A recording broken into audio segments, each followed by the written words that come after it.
عید کے لیے خواتین کو بھی عیدگاہ میں جانا چاہیے. حضرت ام عطیہ رضی اللہ عنہا سے روایت ہے کہ رسول اللہ صلی اللہ علیہ وسلم نے حکم دیا کہ دونوں عیدوں کے دن ہم حیض والی اور پردہ نشین یعنی ساری عورتیں سب عورتوں کو عیدگاہ میں لائیں تاکہ وہ مسلمانوں کے ساتھ نماز اور دعا میں شرکت کریں. البتہ حیض والی عورتیں نماز نہ پڑھیں. اسے بخاری اور مسلم نے روایت کیا ہے. بعض مسلمانوں کے علاقے ایسے ہیں کہ جہاں عورتوں کو نکلنے نہیں دیتے. تب یہ جو عید کا موقع ہے خوشی کا موقع ہے، اور اس خوشی میں سب کو ایک دوسرے کے ساتھ ملنا جلنا اور ایک دوسرے کے ساتھ شریک ہونا جو ہے اس خوشی میں اضافہ کرتا ہے. اور اس میں خاص طور پر آپ دیکھیے کہ یہ بھی کہا گیا کہ جن کو نماز نہیں پڑھنا وہ بھی جائیں عیدگاہ میں. کس لیے؟ تاکہ دعا میں شریک ہوں، اس خیر میں شریک ہوں، یعنی عورتیں بھی محروم نہ رہیں. عید کے روز غسل کرنا، خوشبو لگانا اور مسواک کرنا مستحب ہے. عید کے روز اچھے کپڑے پہننا مستحب ہے. عید الفطر کی نماز کے لیے جانے سے پہلے کوئی میٹھی چیز کھانا سنت ہے.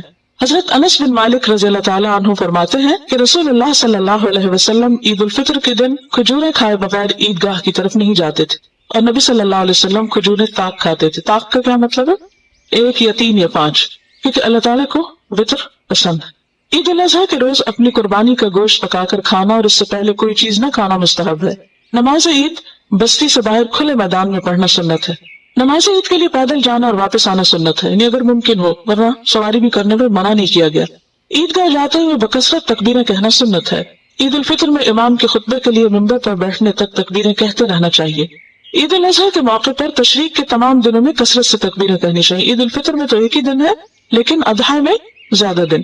عیدین کی نماز تاخیر سے پڑھنا ناپسندیدہ ہے، یعنی بہت لیٹ نہیں کرنی چاہیے نماز. عید الفطر کی نماز کا وقت اشراق کی نماز کا وقت ہے، یعنی سورج نکلنے کے تھوڑی دیر کے بعد پڑھ لینی چاہیے. اللہ یہ کہ پھر بہت سی ایسی جینوئن ریزنز ہوں یا مجبوریاں ہوں کہ جس میں لوگوں کا پہنچنا مشکل ہو تو اور بات ہے، ورنہ جلدی کرنی چاہیے.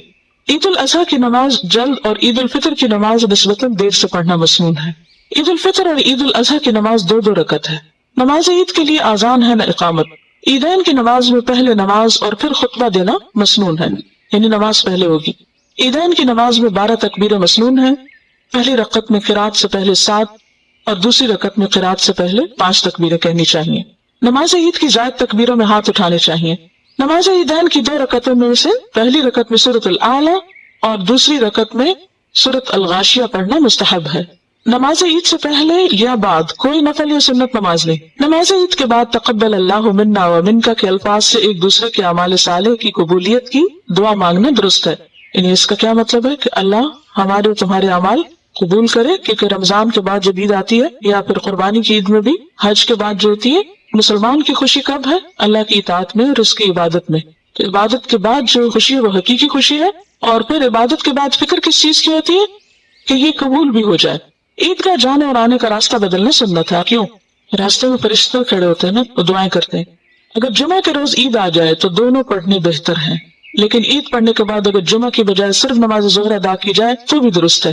یعنی اگر جمعے کے دن عید ہو تو عید اور جمعہ دونوں بھی ہو سکتے ہیں، اور عید اور ظہر کی نماز بھی ہو سکتی ہے.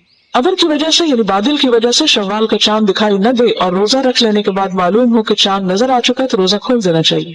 اگر چاند کی اطلاع زوال سے قبل ملے تو نماز عید اسی روز ادا کر لینی چاہیے. اگر زوال کے بعد یعنی دوپہر کے بعد اطلاع ملے تو نماز عید دوسرے روز ادا کی جائے گی، کیونکہ نماز عید کا وقت ظہر سے پہلے کا ہے. اگر کسی کو عید کی نماز نہ مل سکے، رش میں پھنس گئے یا بیماری کی وجہ سے عیدگاہ نہ جا سکے، تو اسے 2 رکعت تنہا ادا کر لینی چاہیے. جیسے اگر آپ لوگوں کو کوئی لے جانے والا نہیں یا کوئی بھی ایسا مسئلہ ہے تو گھر میں آپ 2 نفل پڑھ لیں. عید کے روز روزہ رکھنا منع ہے، یعنی عید کے دن روزہ نہیں رکھنا، آپ کو اس دن عید ہی کرنی ہے. اور اس میں عید سے پہلے آپ کو فطرانہ بھی دینا ہوتا ہے. ٹھیک ہے، ضروری نہیں ہوتا شوال کے روزوں کے لیے کہ نیکسٹ ڈے ہی ہم عید کے ضرور رکھیں. آپ جس وقت چاہیں بس شوال کے اندر رکھ لیں، اور یہ 6 روزے ہوتے ہیں. تو ایسا ہے اب آپ کے لیے کہ آپ کیا کریں، اچھی سی عید منائیں، خوب تکبیریں پڑھیں اور دعائیں کریں